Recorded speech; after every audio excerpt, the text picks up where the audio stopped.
Welcome back to Just Academy Mathematics YouTube channel, where we make you a mathematics genius.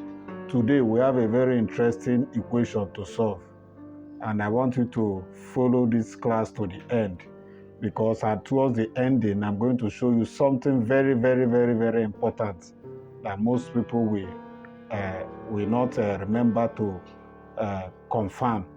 Okay, this is a permutation and combination equation. Now, the first thing is we need to know the formula for permutation and combination before we start solving. For permutation, we know that n permutation x, or whatever you are using, is equals to n over n factorial over m minus x factorial. That is the formula for permutation. But for combination, n combination s is equals to n factorial over m minus x factorial, then x factorial. This is the formula for combination. So with this in mind, we can now know what to substitute here.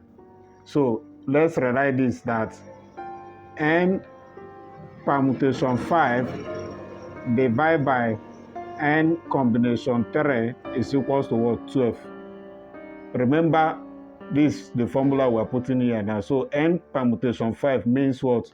Means n factorial over n minus 5 factorial divided by n combination 3. We use this formula, which is n factorial over n minus 3 factorial 3 factorial, which is equals to 2. So we'll now go ahead and solve on. Now we convert this to multiplication. We have n factorial over n minus 5 factorial times n minus 3 factorial 3 factorial over n factorial is equals to 12.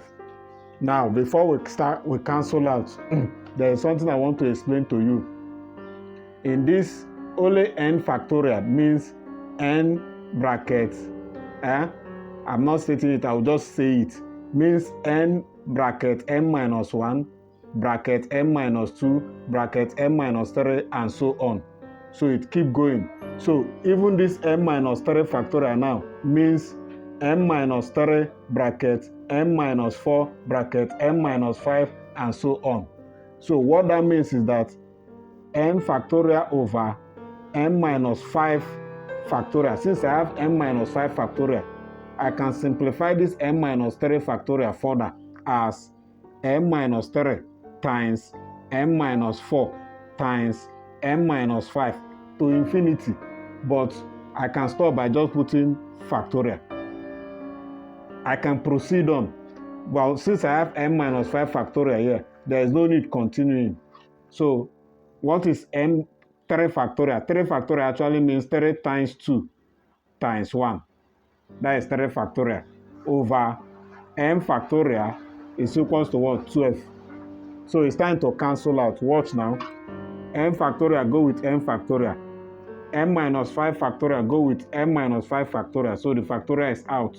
So we are left with n minus 3 times n minus 4 times 6 is equals to what? 12. Now we have a quadratic equation here. It's better we divide both sides by 12 by 6, since 6 is common. If we divide both sides by 6 to reduce the values, we have n minus 3 times n minus 4 is equals to what? 2, not 12. It's equals to what? 2. That is 12 divided by 6. 6 divided by 6 is out. 12 divided by 6 is 2. So let's go ahead. We have that n squared minus 4n minus 3n plus 12. Minus 3 times minus 4 is plus 12. Let's return this 2 here. Plus 2 coming back here becomes minus 2 equals to 0. So what do we have? We have that n squared minus 7n plus what? 10 is equals to 0. So we now need to factorize this or solve this quadratically to get our answer. And let's do that here. So we take it up from here, that n squared minus 7n plus 10 equals to 0. If we are to factorize, what are the two factors? The two factors has to be minus 5 minus 2. So we have n squared minus 5n minus 2n plus 10 equals to 0. What is common between the first pair, the first two? It is n. What will remain? N minus 5. What is common here? Minus 2 outside. What will remain? N, and it has to be minus 5 here. Minus times minus is plus 10 equals to 0. So since the two brackets are the same, we bring out a common bracket. N minus 5 is outside. What will remain?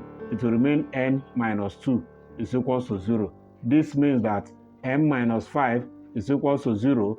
n minus 2 is also equals to 0. Therefore, n is equals to 5 and n is equals to 2. Now, you will be tempted to stop here. And if you stop here, you are making a big mistake. So, the first thing before you stop is to check if 5 satisfies this equation, and to check if 2 also satisfies the equation. So, let's check 2. Let's check the equation. Remember, n permutation 5 divided by n combination 3 must be equals to what? 12. This is the main equation. Let's check with 2. When n is 2, when n is equals to 2, 2 permutation 5 divided by 2 combination 3. You can check it with your calculator. So let me check my own. And it's not defined, so it's not equals to 12. It's not equals to 12.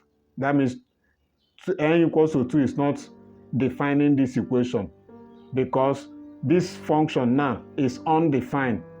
It's not equals to 12. So let me check when n is equals to 5. So we have 5 permutation 5 divided by 5 combination 3. I will check in my calculator. And of course, the answer here is what? 12. So 5 defines this equation. Therefore, I can now boldly say that n is equals to what? 5. N is not 2. N is not equals to 2 because n does not define the equation. N, it does not satisfy the equation. If we put in 2, if we put in 2 in the place of n, this equation is undefined or is not equals to 12. So 2 is first value of n. It does not define or satisfy the equation. The only value of n that satisfies this equation is n equals to 5, because 5 permutation 5 divided by 5 combination 3 is equals to 12. Therefore, n is equals to 5.